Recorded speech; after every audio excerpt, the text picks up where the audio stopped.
Class में fit object two part तक cover किया था और आज नेक्स्ट टूल है हमारा ऑर्डर। ठीक है, ऑर्डर क्या होता है दोस्तों, आप यहाँ पे देख रहे होंगे कई सारे ऑप्शंस हैं, to front of page, to back of page, to front of layers, to back of layers, forward one, back one. तो ये सारों का काम क्या है कि आपके पास मान लीजिए कोई भी लेयर है, ठीक है, एंड मल्टीपल लेयर्स हैं। मैं यहाँ पे 2-3 लेयर बना लेता हूँ, ठीक है, आपको समझा। अब ये जो रेड कलर की जो लेयर है जो टॉप पे दिखाई दे रही है, अब हम चाहते हैं कि ये लेयर हमारे पेज के पीछे चली जाए। सो क्या करना होगा, ऑब्जेक्ट में गए एंड ऑर्डर पे गए एंड बैक टू पेज। अब ये सबसे पीछे चला जाएगा, ठीक है, ऑटोमेटिक। फिर से अगर इसको हमें फ्रंट पे लेके आना है, ऑब्जेक्ट पे गए, ऑर्डर पे गए एंड फ्रंट ऑफ पेज, ये इस तरह से ऊपर आ जाएगा। तो इसमें बेसिकली क्या होता है कि हम लेयर्स को मैनेज करते हैं, किसे पीछे रखना है, किसे ऊपर रखना है, और सेम वर्क इसका भी है, to front of layer and to back of layer. ठीक है, इसका शॉर्ट की है shift plus page up and shift plus page down. मैं फिर से करके दिखाता हूँ। ये रेड वाली लेयर है आपके पास, ऑब्जेक्ट पे गए, ऑर्डर पे गए टू बैक ऑफ लेयर, ठीक है, ये सबसे पीछे चला जाएगा। ठीक है, फिर से अब इसको फ्रंट पे लेके आना है तो फ्रंट ऑफ लेयर, ठीक है, सेम इसी तरह ऑर्डर में जाएंगे एंड बैक वन। तो अब बैक वन में क्या होगा दोस्तों, ये इसके पीछे जो नेक्स्ट लेयर होगी जस्ट उसके पीछे चला जाएगा। बैक वन मतलब एक लेयर के पीछे चला जाएगा, ठीक है। फिर से अगर हम इसको, अब ये मान लीजिए ब्लू वाला जो हमारा लेयर है, इसको मैं रेड वाले के ऊपर लेके आना चाहता हूँ, ग्रीन वाले के बीच में रखना चाहता हूँ, ठीक है। तो इसको मैं ब्लू वाला सेलेक्ट किया और ऑर्डर पे गए एंड फॉरवर्ड वन। तो अब ये सिर्फ एक लेयर ऊपर आ गया है, और ये ग्रीन के बीच में है। सो इस तरह ये सारे ऑर्डर्स काम करते हैं। इसमें हम किसी को भी ऑर्डर दे सकते हैं ऑब्जेक्ट को। नेक्स्ट है इसमें in front of and behind of. फिर से मैं इसको समझा देता हूँ। ऑर्डर पे गए एंड बिहाइंड, ठीक है।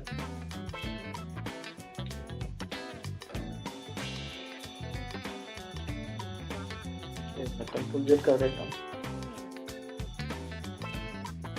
अब ऑर्डर में इन फ्रंट ऑफ और बिहाइंड ऑफ में, इन दोनों में क्या फ़र्क है, और इनमें बस इतना फ़र्क है कि इसमें आप सेलेक्ट कर सकते हैं कि आप किस लेयर के पीछे लेके जाना चाहते हैं। मान लीजिए मुझे ये रेड वाला जो पार्ट है मुझे ग्रीन वाले के पीछे लेके जाना है, और या कोई मेरा पास दूसरा ऑब्जेक्ट है, ठीक है, ये एक ऑब्जेक्ट और है, और मैं चाहता हूँ कि ये जो रेड वाला पार्ट है इस लेयर के ऊपर आ जाए, ठीक है।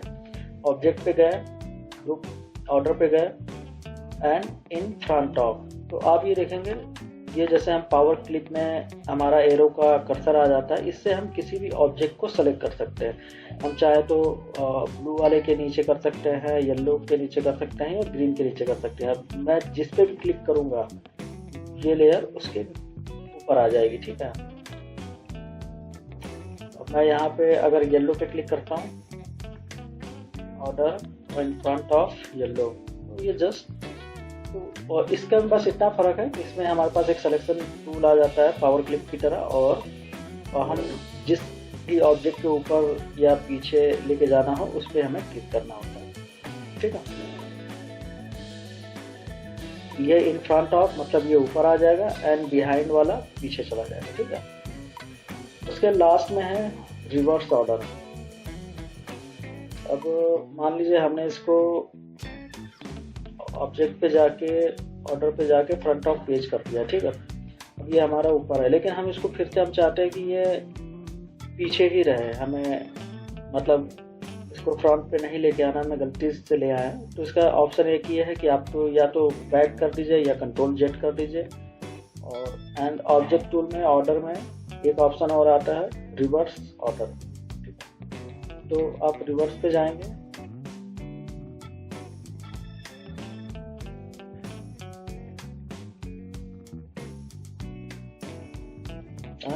रिवर्स कर सकते हैं। ठीक है,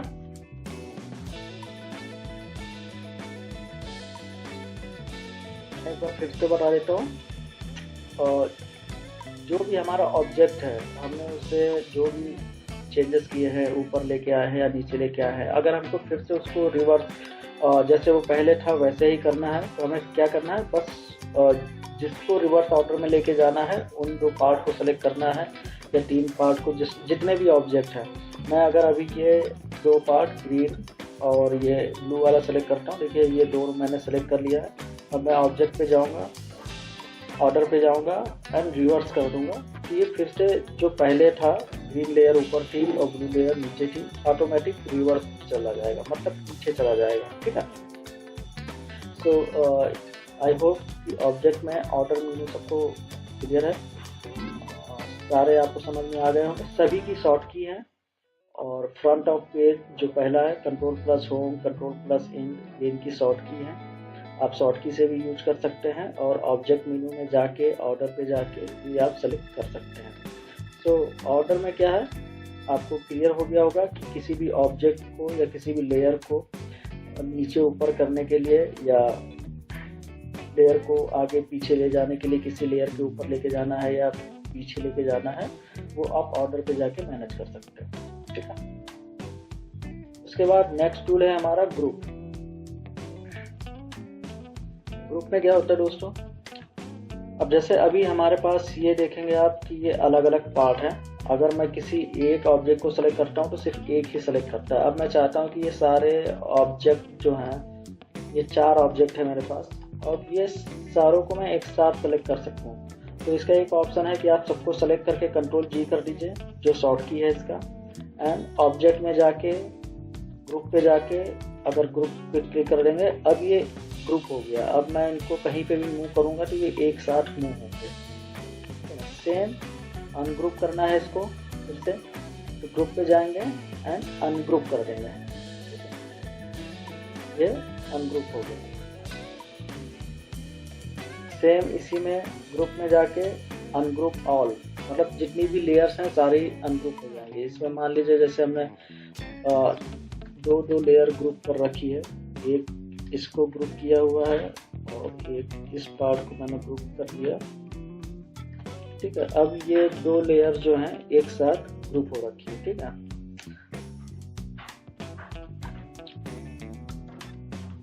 अब मैं चाहता हूं कि ये सारी लेयर को अनग्रुप कर दूं एक साथ। अगर हम किसी पार्टिकुलर इमेज को सेलेक्ट करके अनग्रुप करेंगे तो सिर्फ ये 2 ऑब्जेक्ट ही अनग्रुप पाएंगे। जैसे मैं अभी कर ऑब्जेक्ट ग्रुप एंड अनग्रुप, तो अभी क्या हुआ कि सिर्फ ये 2 ऑब्जेक्ट अनग्रुप हुए हैं, ये दोनों नहीं हुए, ये दोनों अभी भी ज्वाइंट है। सो सारे अनग्रुप करने के लिए क्या करना होगा, मैं फिर से इसको ग्रुप कर देता हूँ। सारे ग्रुप करने के लिए हमें सारी लेयर सेलेक्ट करना है, कंट्रोल A किया एंड ऑब्जेक्ट पे गए, ग्रुप पे गए एंड अनग्रुप ऑल। तो अब ये सारे पार्ट अलग अलग हो गए, आप यहाँ देख सकते हैं। ठीक है, तो ग्रुप भी क्लियर है। ग्रुप में 3 ऑप्शन होते हैं हमारे पास, एक ग्रुप, एक अनग्रुप एंड अनग्रुप ऑल। ठीक है, नेक्स्ट है हमारे पास हाइड। अब हाइड में क्या है, मान लीजिए हम कुछ काम कर रहे हैं और कोई एक लेयर जो है उसको हमें अभी यूज नहीं है, तो हम उसको क्या कर सकते हैं, यहाँ से हाइड कर सकते हैं। वो ऑब्जेक्ट वहीं पे रहेगा, बस हाइड हो जाएगा। जैसे अभी मैंने ग्रीन वाले पैनल को सेलेक्ट किया है और ऑब्जेक्ट पे गए, हाइड पे गए और हाइड पे कर दिया, तो अब ये हाइड हो गया। ठीक है, अब ये यहाँ पे दिखाई नहीं देगा, हम अपना काम आसानी से कर सकते हैं। यहाँ पे अगर हमें कुछ लिखना है या कुछ भी करना है तो आप कर सकते हैं। ठीक है, वो ऑब्जेक्ट डिलीट नहीं हुआ है, वहीं पे है। अब दोबारा से हम जाते हैं, ऑब्जेक्ट पे जाएंगे, हाइड पे जाएंगे और शो ऑल कर देंगे तो वो वापस से शो करने लगेगा। ठीक है, सो हाइड का काम बस इतना ही है। किसी भी लेयर, किसी भी इमेज को अगर हाइड करना है हमें टेम्परेरी बेस पे उस पर मान लीजिए काम नहीं करना है तो हम हाइड कर सकते हैं। यहाँ से देखिए इसमें 3 ऑप्शन है, hide, show and show all. उसके बाद जो हमारा नेक्स्ट टूल है लॉक है, ठीक है। अब मान लीजिए कि हमारे पास एक ये ग्रीन लेयर है, इसको मैं सबसे पहले सबसे पीछे भेज देता हूँ, ठीक है। अब जब हम इस पे कुछ भी काम करते हैं तो मान लीजिए रेड वाला सेलेक्ट कर रहे हैं और समटाइम क्या होता है कि पीछे वाला भी पोर्शन जो होता है हिल जाता है। तो अब मैं ये चाहता हूँ कि जो ये आपका ग्रीन बैकग्राउंड है ये अपनी जगह पे लॉक हो जाए, ताकि मैं इन तीनों में आराम से काम कर सकूँ, या इस पर कोई भी टेक्स्ट वगैरह ऐड करना है, कोई भी सिलेक्शन टूल लेके हमें मूवमेंट करनी है, तो ये पीछे वाला जो लेयर है वो हिले ना अपनी जगह से। तो उसके लिए हम क्या कर सकते हैं, ग्रीन वाला सेलेक्ट किया, ऑब्जेक्ट पे गए और इसको कर दिया हमने लॉक। अब ये पीछे वाला पोर्शन अब आप देखेंगे अब ये सेलेक्ट नहीं होगा। हम कुछ भी सेलेक्ट करेंगे तो सिर्फ ये 3 ऑब्जेक्ट ही सेलेक्ट होंगे, क्योंकि पीछे वाला जो लेयर है वो लॉक हो गया, ठीक है। दोबारा से अगर हम चाहते हैं कि अब हमारा काम हो गया है, अब हमें इसे अनलॉक करना है, या इस बैक वाली जो लेयर है ग्रीन वाली लेयर में कुछ चेंजेस करना है, छोटा बड़ा करना है, उसका साइज रिसाइज करना है या शेप चेंज करना है, तो फिर से आप ऑब्जेक्ट पे जाएंगे, लॉक पे जाएंगे एंड अनलॉक कर देंगे। तो फिर से आप ये देखेंगे, फिर से हम इस पे मूवमेंट कर सकते हैं, इसके साथ चेंजेस कर सकते हैं। तो लॉक भी क्लियर है। सो नेक्स्ट है हमारा शेपिंग टूल। अब शेपिंग टूल का यूज कहाँ पे होता है दोस्तों? शेपिंग टूल में जो भी हम शेप्स डिजाइन करते हैं, मान लीजिए ये एक बॉक्स है, एक ये सर्कल है, ये क्या है, ये शेप्स हैं। अब इन शेप्स में हमें कई बार ज़रूरत पड़ती है एक दूसरे को मर्ज करने की, या कोई नया शेप डिजाइन करना है या कुछ नया क्रिएट करना है, तो हमें इस शेपिंग टूल से काफ़ी हेल्प मिलती है। इसमें हमें 6-7 ऑप्शंस मिलते हैं। यहाँ पे देखिए 7 ऑप्शंस हैं अलग अलग, wild, trim, simplify, front minus back, back minus front. And ये जो टूल्स हैं ये आपको टॉप पे मेनू बार के नीचे भी आपको दिखाई देंगे। ये देखिए जिन मैं माउस से सेलेक्ट कर रहा हूँ, ये है कंबाइन, ये है वाइल्ड, एंड उसी फॉर्म में जिस तरीके से ये ऑब्जेक्ट में आ रहा है शेपिंग टूल के, जिस तरीके से ये कई ऑप्शन आ रहा है, 7 ऑप्शन, ये 7 ऑप्शन आपको टॉप पे भी मिलते हैं, ठीक है। आप यहाँ से भी डायरेक्ट जाके चेंज कर सकते हैं और ऑब्जेक्ट से भी जाके आप सेलेक्ट कर सकते हैं, जो भी ये 7 ऑप्शन है, ठीक है। अब मैं इनका यूज़ एक एक करके दिखाता हूँ आपको कि किस तरीके से हम इनका यूज़ कर सकते हैं, ठीक है। अब हमारे पास मान लीजिए एक ये 2 लेयर है और ये 2 सर्कल है, ठीक है। अब हमने इनको हल्का सा ओवरलैप किया। अब मैं ये चाहता हूँ कि अब ये जो दोनों सर्कल्स हैं ये आपस में मर्ज हो जाएं, ठीक है। तो जो हमारा सबसे पहला ऑप्शन है ऑब्जेक्ट में, शेपिंग के अंदर जाके बिल्ड में जो पहला ऑप्शन है, अगर हम इस पर क्लिक करेंगे तो अब ये देखेंगे जो हमारा बीच का जो पोर्शन में जो ऑब्जेक्ट की जो लाइनें थी वो ऑटोमेटिक गायब हो गई और ये एक ऑब्जेक्ट बन गया है और मर्ज हो गया है। जो हमारा आउटर शेप आ रहा था बनकर, उसी शेप में ये मर्ज हो गया है, ठीक है। अब अगर हम इसमें कलर फिल करेंगे तो एक ही ऑब्जेक्ट की तरह ये पूरे में कलर फिल हो जाएगा और एक ये नया शेप बनकर तैयार है आपके सामने, ठीक है। तो फिर से Ctrl Z कर देता हूँ, ये हमारे 2 शेप थे अलग अलग। अगर अभी हम यहाँ पे कलर फिल करते हैं तो आप ये देखेंगे दोनों में अलग अलग कलर फिल हो सकते हैं, ठीक है। पर अब मैं ये चाहता हूँ कि ये जो आउटर का जो शेप है उसी शेप में और ये अंदर का ये जो पार्ट आ रहा है ये मर्ज हो जाए, दोनों लेयर आपस में मर्ज हो जाए, ठीक है। हम इन दोनों को सेलेक्ट करेंगे और ऑब्जेक्ट में जाएंगे एंड शेपिंग में जाएंगे, व्हील पे क्लिक कर देंगे, ये एक ही लेयर बन जाएगा, ठीक है। तो एक ये इस तरीके से एक नया शेप बन गया। सेम इसी तरीके से जब आप दूसरे ऑप्शन पे सेलेक्ट करते हैं, जो हमारे पास ये 2 टूल हैं, सॉरी 2 ऑब्जेक्ट है। अब इसका जो नेक्स्ट ऑप्शन है ऑब्जेक्ट का है वो है ट्रिम। अब जैसे ही मैं ट्रिम पे क्लिक करूंगा तो क्या हुआ, जो दूसरा शेप है, आप ये देखेंगे जो पीछे वाली जो लेयर थी और ऊपर वाली लेयर ने क्या किया, पीछे वाली लेयर को ट्रिम कर दिया। तो एक तरीके से जैसे डाई कटिंग हो जाती है ना, और उस तरीके से अब ये देखिए, अब पीछे की जो लेयर है इसके आउटर के हिसाब से वो ट्रिम हो गई है। ठीक है, मैं फिर से करके दिखाता हूँ। इसका शेप अगर मान लीजिए मैं हल्का सा शेप चेंज करता हूँ, ठीक है, और फिर से दोनों को सेलेक्ट करता हूँ, फिर ऑब्जेक्ट पे गया, टिपिंग पे गया और ट्रिम कर दिया। फिर आप देखेंगे इतना एरिया उसका सिर्फ ट्रिम हुआ है। अगर मेरे को सिर्फ इस एरिया में ऐसे ट्रिम करना है, मैं चाहता हूँ कि यहाँ से इतना एरिया ट्रिम हो जाए, तो फिर से वही कर सकता हूँ। दोनों को सिलेक्ट किया, ऑब्जेक्ट किया, शेपिंग पे गया और ट्रिम कर दिया। फिर से ये इतना एरिया ट्रिम हो गया और ये एक नया शेप बन गया इस तरीके से। ठीक है, तो इतना क्लियर है। मैं फिर से कंट्रोल जेड कर लेता हूँ। तो शेपिंग में जितने भी ऑप्शंस हैं ये सारे अलग अलग ऑप्शंस हैं, इसी तरीके से यूज होते हैं। अब ऑब्जेक्ट में शेपिंग में जाके जो तीसरा ऑप्शन है ये इंटरसेक्ट का है। ठीक है, अब इंटरसेक्ट में क्या होता है, ये दो ऑब्जेक्ट मैंने इनको सेलेक्ट किया और इंटरसेक्ट अप्लाई जैसे ही करूंगा मैं, ये देखिए इंटरसेक्ट अप्लाई किया। सो ये जो बीच में जो हमारा ये शेप बन के आ रहा था, अब ये शेप क्या हुआ, इंटरसेक्ट करने से ये पार्ट अलग हो गया। ठीक है, ये जो शेप है ऑटोमेटिक ये अलग से निकल के आ गया। आप इसका यूज कर सकते हैं इस तरीके से। मान लीजिए कि अब ये जो दो शेप थे पहले, मैं कंट्रोल जेड कर देता हूँ। ठीक है, अब मैंने इसमें डाला ब्लू कलर, पीछे डाल दिया ग्रीन कलर। तो जो ये बीच का जो शेप है, अब अगर हम इसमें कलर फिल करना चाहते तो नहीं हो सकता था। ठीक है, लेकिन जैसे ही हमने इंटरसेक्ट किया और ये तीसरा पार्ट क्रिएट हुआ, अब आप देखेंगे कि ये जो बीच का पार्ट है, अब ये एक तीसरा ऑब्जेक्ट ऑटोमेटिक क्रिएट हो जाता है इसी साइज में इंटरसेक्ट करना। इसमें आप कलर भी चेंज कर सकते हैं।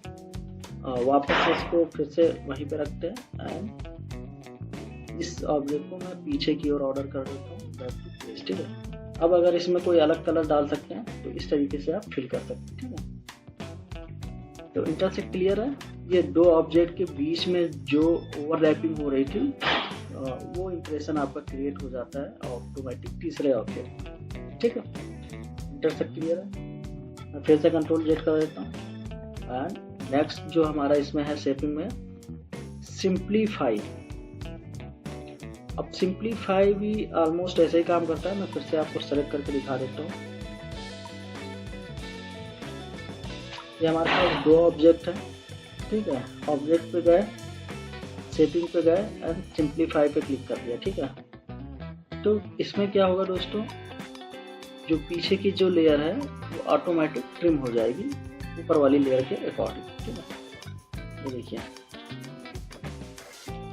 ये जो ओवरलैपिंग आ रही है, सो जो ये वाली ऑब्जेक्ट है, ये ऑब्जेक्ट की जो बाउंड्री लाइन है वहाँ से ऑटोमेटिक ट्रिम हो जाएगा जैसे ही आप सिंप्लीफाई पे क्लिक करेंगे। ठीक है, ये ट्रिम हो गया, ये एक नया शेप बन गया, ये अलग शेप है। ठीक है, ये ऑलमोस्ट वैसे ही काम करता है जैसे ट्रिम काम करता है। ठीक, इतना क्लियर है। नेक्स्ट है इसके अंदर, मैं इसको फिर से कंट्रोल जेड कर देता हूँ समझाने के लिए। ठीक है, नेक्स्ट ऑफ शेपिंग में ऑब्जेक्ट है आपका फ्रंट माइनस बैक। ठीक है, अब ये आप देखेंगे जो हमारे फ्रंट पे जो शेप था और जो बैक में शेप है। ठीक है, देखिए इसके टूल में ही लिखा हुआ है सब कुछ। शेपिंग में जाएंगे, लिखा हुआ है फ्रंट माइनस बैक।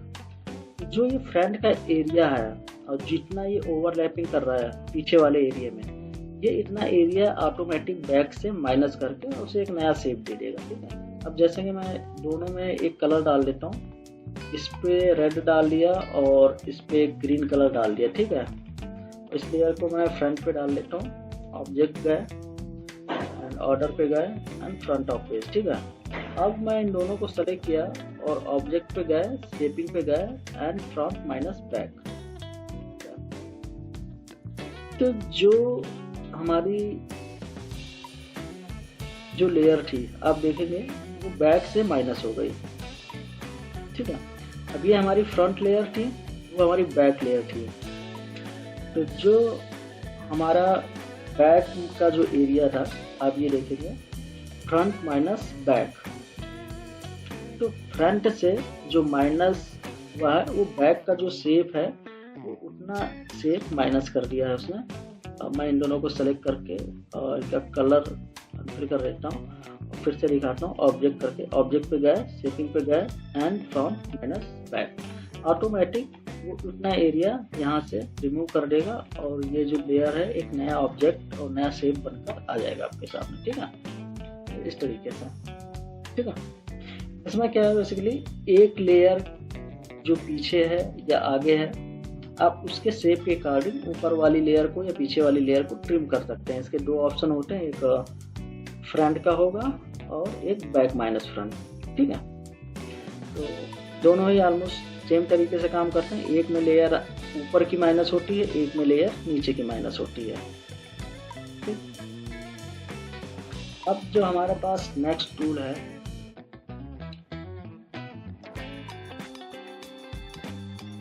मैं दिखा देता हूँ। अभी हमारे पास दो ऑब्जेक्ट हैं, तो ऑब्जेक्ट में जाके शेपिंग पे जब हम जाएंगे बाउंड्री पे क्लिक करेंगे, ठीक है।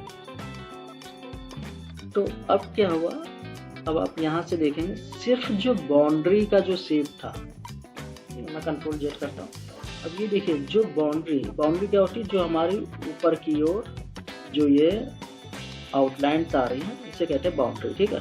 तो जो बाउंड्री का शेप था वो ऑटोमेटिक अलग हो जाएगा, ठीक है, इस तरीके से वो एक नया ऑब्जेक्ट बन के क्रिएट हो जाएगा। अब आप उसमें कलर फिल कर सकते हैं, ठीक है, और उसको कंट्रोल जेड कर देता हूँ मैं। आप इस तरीके से भी इसको यूज कर सकते हैं। ये आपका बाउंड्री बन गया एंड ऑब्जेक्ट में जाकर ऑर्डर पे जाके बैक पेज कर दिया, ठीक है।